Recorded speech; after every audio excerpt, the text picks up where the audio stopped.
I'm supposed to be happy and glowing and excited, and I didn't have any of those feelings, so I thought something was really wrong with me. Welcome back. That was Amy, a brave mom who sought help from Swedish when she didn't feel like she was bonding with her baby, which is more common than people realize, and we need to talk about it. Because when you find out you're pregnant, and even after your baby's born, not all of us have that perfect euphoric feeling that society says we should be feeling. I personally struggled during my second pregnancy, and it was the folks at Swedish that helped me through.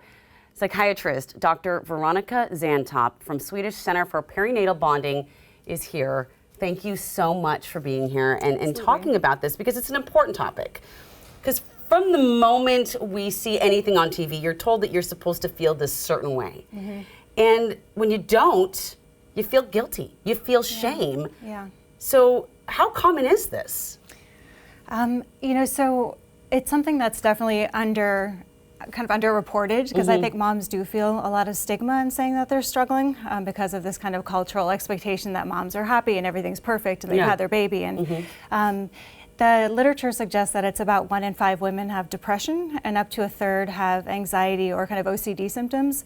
And I would say that's kind of clinical depression, anxiety, but anxiety and depression symptoms generally are very prevalent. And I would say affect most women at some point in the postpartum. It's hard enough to get ourselves taken care of when we don't have a newborn, but then we do, and then to have to worry about, it's a lot. So can you kind of explain what perinatal mood and anxiety disorders are and why it's so important that we are identifying them and treating them? Yeah, so mood and anxiety disorders, certainly it's a spectrum, so they can start in pregnancy and then kind of spill over into the postpartum. And some women experience them in the postpartum to begin with, so after the birth of their baby.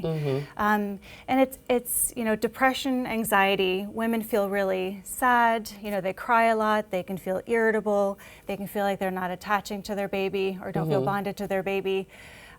So there's a lot of symptoms associated with it. They're not eating, they're not sleeping, and they're not able to function. And then there's kind of the guilt and feeling of worthlessness, which is really hard. And like you were saying, this is a time when you need all your faculties. You need to be doing well because you have so much on your plate, literally. Well, and I would imagine that it impacts milk production and probably doesn't help with the bonding either, right? Exactly, yeah. So they know that, it does affect breastfeeding, it does affect milk production, it can affect general functioning.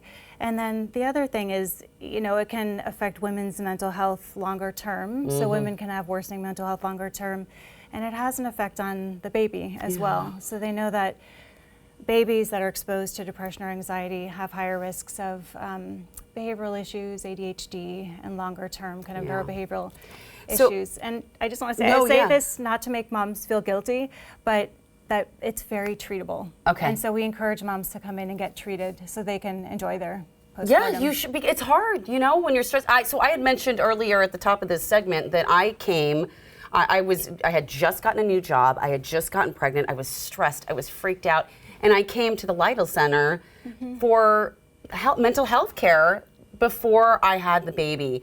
And you just told me something interesting, because the Lytle Center is still there, but what you're doing is a separate place, and I want people to understand the difference. Yeah, so we started out in the Lytle Center, and it was a center where women could come in the immediate postpartum period. The issue is that a lot of the mood and anxiety symptoms happen within the first 6 weeks, and they weren't seeing their OBs until 6 weeks postpartum for like the regular, check. Yeah. And so the Lytle Center was a place where women could go to get mental health and other, breastfeeding support and support for all kind of postpartum issues. There were so many women that needed our services and needed a higher level of service that we ended up creating this program at the Center for Perinatal Bonding and Support called the Day Program. And it's for women to come in Monday through Thursday with their babies, and they get a lot of support. So they get support with depression and with anxiety. They get support with bonding. They do baby yoga.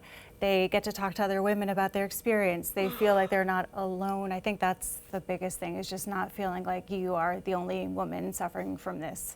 You're making me want to cry and hug you at the same time, because it's so important. It's magical for women.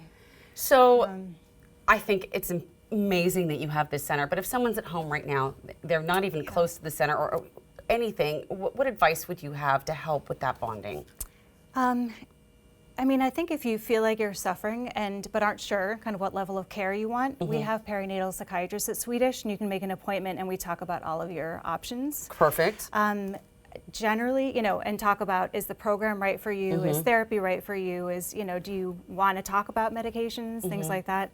I think what we tell women is really important. Support is extremely important. So it's kind of the 3 S's: support, sleep, and self-care. Are kind of the foundation of getting better. Sometimes it's not enough, and it's good to see a psychiatrist or to see a therapist, but definitely getting support, not feeling alone, making sure to take time for yourself and engage in some kind of self-care and sleep. And tell me if this is right. If you're wondering, is this normal baby blues or do I need help? Is it just easier to let the psychiatrist make the call and not have to be the one who knows and just do it?